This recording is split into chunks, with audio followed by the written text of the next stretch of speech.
And we continue now with our great American panel. All right, remember during the campaign we had Barack Obama's aunt. Well, she's a Kenyan immigrant here illegally, and she's returned to her Boston apartment. She has an April 1st deportation hearing. Should she be returned? Should she have to? She's in here, the country illegally. Should she have to go home? She's here illegally. I think if there's any sort of situation of law, she's got to go. Yeah, he's the president, and you have to uphold the law, and he seems to be, sending that signal. So yeah, I think. I dissent. I think that she ought to be allowed to stay. I'll tell you, I read Dreams from My Father. She's part of a big family. I think it makes the United States look like a cheesy place if the president of the United States has to stand back and let his aunt get deported. Wait, I am stunned, Hugh. I know. This is compassionate conservatism on display. That you're basically supporting the idea that if you're in the elite, you're the president, that there's one law for you and one law for the rest of us. I would get her out of public housing. He had to pay for it. He just made another $500,000 on his book. But I do not believe that it makes sense for the American people to have to bear the embarrassment of having the president's aunt deported. I think it'll make it look really bad in Africa, for example. Can I just ask you a question? Why do we always care what other countries think of us? Now, supposedly Barack Obama was the rest of the world was now going to love us because the cowboy was gone, George W. Bush. But he's getting lectured by Iran. We're getting lectured by China on how to run our capitalist system. And now the French are telling us how to run our economic system. And the Czech president is telling us how to run our economic system. Shouldn't America just forget about what the world thinks and stand up for liberty and constitutional government and freedom? No. No, we shouldn't stand up for tyranny. We should.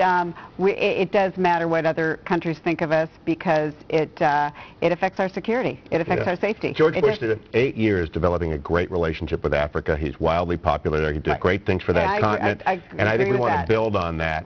And that's why I depart from the choir on this one. I just think. All right, what do you think? I honestly, I still think that's a difficult issue, and I also think we certainly have to concentrate on our own country. We are spread very thin, and that's a role we've chosen to take. But we got to take care of us first. You obeyed the laws. All right, a lot of things happened last night in the press conference. Barack Obama said he's going to be fiscally responsible. I'm like, okay, $10 trillion in debt, more debt than George Washington and George W. Bush combined.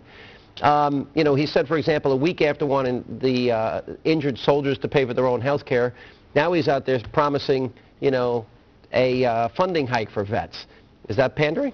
Well, the veterans thing doesn't bother me because as he's talked about it, he did it in an interview with me about information loops. If he's wrong about something, he'll change his mind. But going back to this press conference, and we focused on the teleprompter, but the fact is the substance of the press conference, a lot of it was mind-boggling. I mean, he claims he's going to lower health care costs by spending $600 billion on health care. That's a down payment. That's a down payment, which is going to go to $1 trillion. So I'm really not clear how those numbers add up. First of all. Second of all, he wants to hurt charities by limiting the tax deduction for people who actually fund charities. And basically the effect of that is to take those billions and transfer it to government. And Hugh, he's shocked by AIG bonuses when he signed the bill, and Democrats supported it. And he dodged the embryonic stem cell question from the Washington Times. It's the opening of the administration. John's got a movie coming out.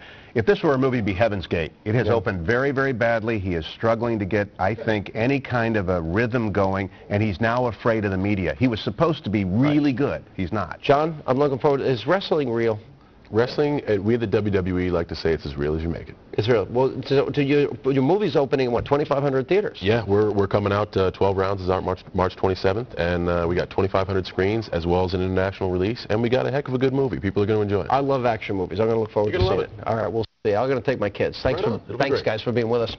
And finally tonight, time for our Obama puzzle. Now, today's the president's 65th day in office, so the 65th piece comes off.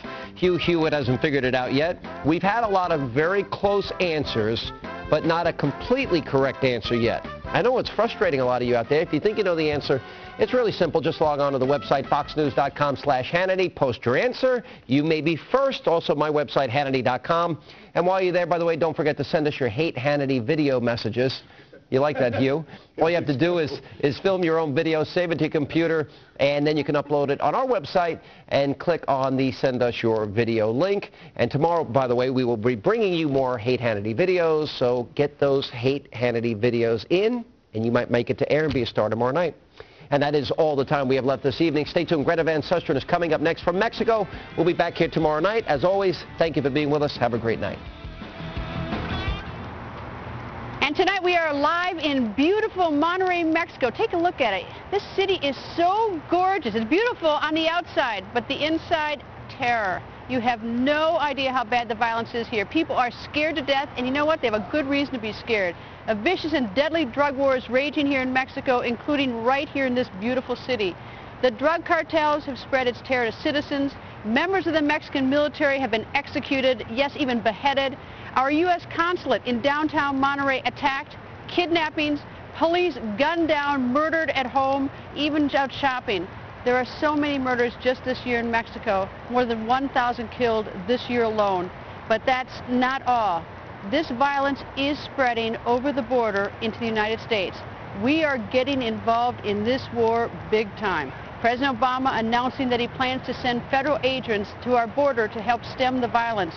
Also, Secretary of State Hillary Clinton is right here in Mexico tonight. She will go on the record tomorrow night. And in moments, you will meet a man who may have one of the most dangerous jobs in the world, the San Pedro Chief of Police. This man fears for his life, and guess what? That fear is rational. He has been the subject of attacks. He goes on the record next. But first, you go to the scene of the U.S. consulate in Monterrey, the site of an attack on October 12th. Check out this busy road. We're in Monterrey, Mexico. This road goes right in front of the American consulate.